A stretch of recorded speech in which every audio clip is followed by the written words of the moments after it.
Et à présent, mesdames et messieurs, nous entamons notre débat d'aujourd'hui avec ce même sujet, la visite du président Abdel Fattah el-Sisi à Paris et certainement il y avait la conférence internationale pour la Libye tenue à Paris, mais également il y avait plein d'autres rencontres qu'a entamé le président Abdel Fattah el-Sisi avec son homologue français Emmanuel Macron et avec d'autres responsables du gouvernement et de l'économie française même. Alors, pour mieux aborder ce sujet, nous avons le plaisir d'accueillir au bout du fil Madame Catherine Gaber, journaliste et chercheuse en sciences politiques à la Sorbonne.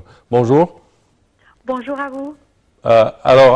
Premièrement, comment voyez-vous quand même la visite du président Abdel Fattah el-Sisi au cours de ce sommet sur la Libye, la conférence internationale pour la Libye à Paris, et certainement après cette conférence, il y avait plein de rencontres qu'a entamé le président Abdel Fattah el-Sisi en France avec le gouvernement, avec des membres du gouvernement et des responsables français. Oui, tout d'abord, cette visite s'est remarquée ou approuve la position de l'Égypte concernant tout d'abord la relation avec la France d'un côté et d'un autre côté, c'est le rôle joué par l'Égypte dans le dossier libyen qui intéresse la communauté internationale. Concernant la relation bilatérale entre France et Égypte, on remarque une progression dans les dernières années, sur tous les niveaux, surtout sur le niveau stratégique, économique et militaire. On a vu la multiplication de visites officielles mutuellement entre les deux pays, entre les responsables des deux pays. Une progression très remarquable aussi culturellement. On a vu les échanges culturels et donc aussi la France compte sur l'Égypte et l'Égypte compte sur la France sur des dossiers vitaux, surtout en Libye, surtout en Afrique, surtout dans d'autres dossiers aussi, dans la Méditerranée, dans la sécurité internationale. Et je trouve qu'il y a un alignement de positions surtout dans le dossier libyen entre la France et l'Égypte. Et on a vu la participation importante de l'Égypte et l'intérêt pour le rôle joué par l'Égypte dans ce dossier spécialement. Alors c'est vrai que tout d'abord bonjour Catherine Gaber, merci d'avoir répondu à notre invitation à participer à notre programme. C'est vrai que l'Égypte aussi est un partenaire fort de la France parce qu'on dit souvent que la France est un partenaire fort de l'Égypte, mais il faut dire que l'Égypte est aussi un partenaire fort de la France. La France, lorsqu'elle a eu des problèmes ou quelques soucis et difficultés à vendre ses armes, l'Égypte a répondu présente. Donc il faut dire que l'Égypte aussi est un partenaire fort pour la France et que les deux pays ont des intérêts communs et que c'est pour ça peut-être que la relation ne fait que de grandir car ils ont réussi de part et d'autre à trouver des intérêts communs mais aussi des partenariats et des investissements qui pourraient être de longue durée entre les deux. Tout à fait. En fait, c'est comme vous l'avez précisé, c'est un partenariat durable ou de longue durée. C'est un partenariat, tout d'abord, avant d'être économique ou n'importe autre chose, c'est un partenariat stratégique. Et comme je l'ai dit, il y a un alignement ou un accord ou un partenariat dans même des sujets très importants comme le combat contre le terrorisme, où la France a aussi les mêmes points de vue que l'Égypte et vice-versa. L'Égypte aussi aide la France dans de nombreux sujets, comme on a dit, en Afrique, dans la sécurité aussi méditerranéenne. Et dans tout ça, il y a une interdépendance d'intérêts communs ou bilatérale entre la France et l'Égypte. Économique, oui, on trouve aussi qu'il y a un intérêt pour la France.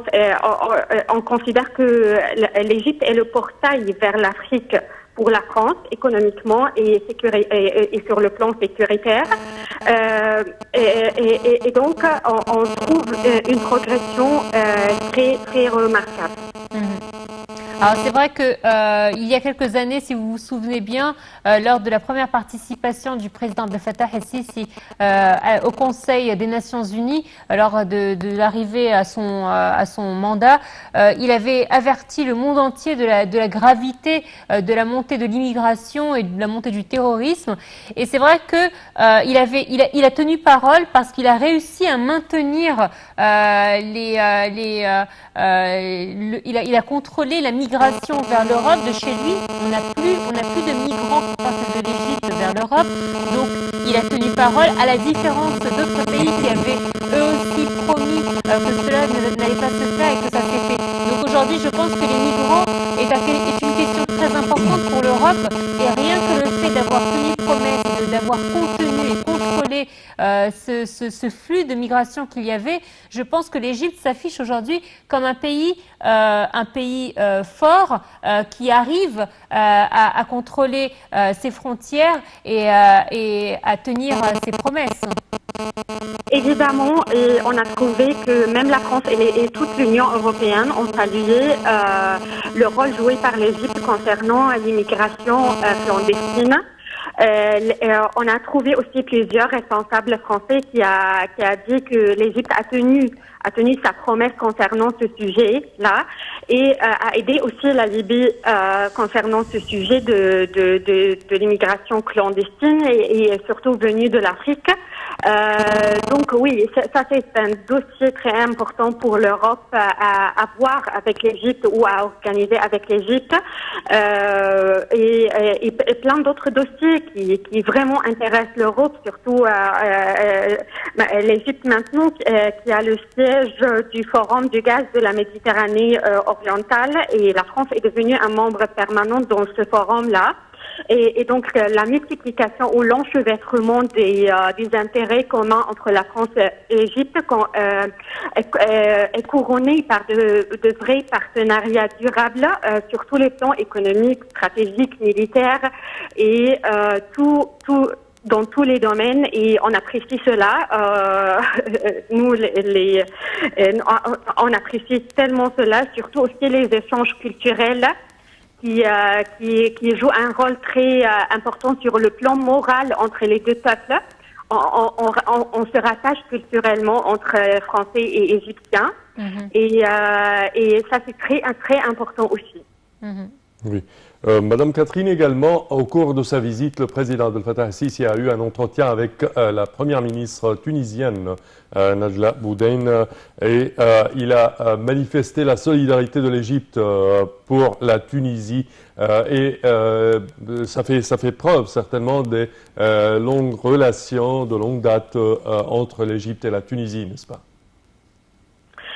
Oui, évidemment, cette région, le Nord-Afrique, c'est très important pour la France et la Tunisie, oui, récemment a vu une déstabilisation incomparable par rapport à son histoire et donc le soutien de l'Égypte envers la Tunisie, c'est très important pour la stabilité du pays, pour le combat contre le terrorisme, même en ce terme de sujet. En fait, comme on a dit aussi, les responsables à travers le monde ont salué ce qu'on peut appeler le modèle égyptien. En termes d'urbanisation, en termes de progrès économique et en termes de lutte contre le terrorisme. Et donc, on peut parler maintenant ou actuellement des modèles égyptiens à suivre, surtout après ce qu'on a vu concernant les répercussions de la pandémie Covid-19. Donc, le modèle égyptien pour lutter ou maintenir un équilibre économique et sur le plan concernant aussi la santé, c'est un modèle aussi à suivre partout dans le monde. Je veux aussi souligner que l'Égypte a fait une réussite diplomatique très importante dans ces derniers jours.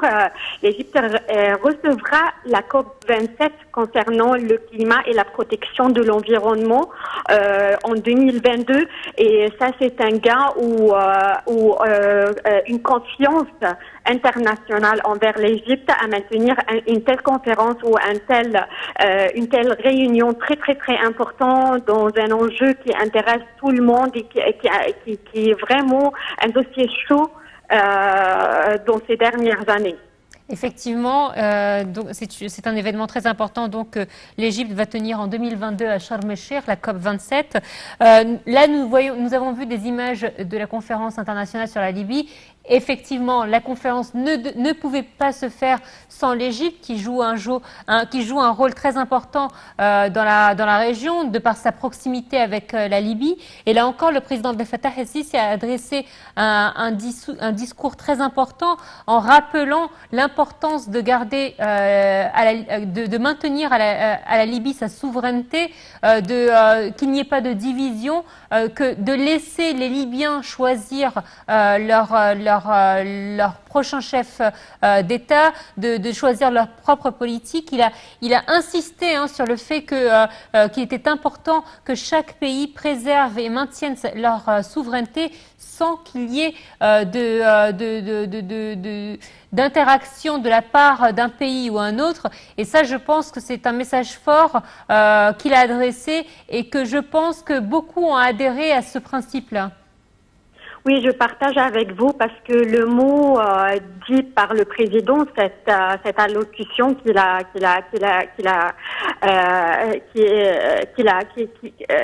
dit durant ce forum-là sur la Libye, c'était très forte et très touchante. C'était aussi très influente, d'après ce que j'ai lu aussi dans la presse française et dans la presse internationale. Oui, en appelant le peuple égyptien à garder sa souveraineté, c'est quelque chose, ou libyen, pardon, oui, excusez-moi, c'est très importante, et de garder leur souveraineté, de faire tout ce qu'il faut ou tout ce qui est possible pour prendre la main de leur pays. C'est très important. On l'a pas entendu d'un autre chef ou d'un autre pays, d'un chef d'un autre pays concerné dans la Libye. Et donc c'est très important. Et je trouve que la communauté internationale compte sur l'Égypte en tant que pays régional et international qui peut vraiment aider le peuple égyptien, le peuple libyen, pardon, et les responsables aussi libyens à maintenir leur souveraineté et leur paix. Catherine Gaber, vous êtes journaliste et correspondante donc en France. Merci à vous d'avoir participé à notre programme de ce matin. Voilà, c'est ainsi donc que prend fin cette édition de Bonjour l'Égypte. Merci de nous avoir suivis. Excellente suite de programme sur la TV internationale. Merci Samer. Merci Noël. Merci chers téléspectateurs et bonne suite de programme.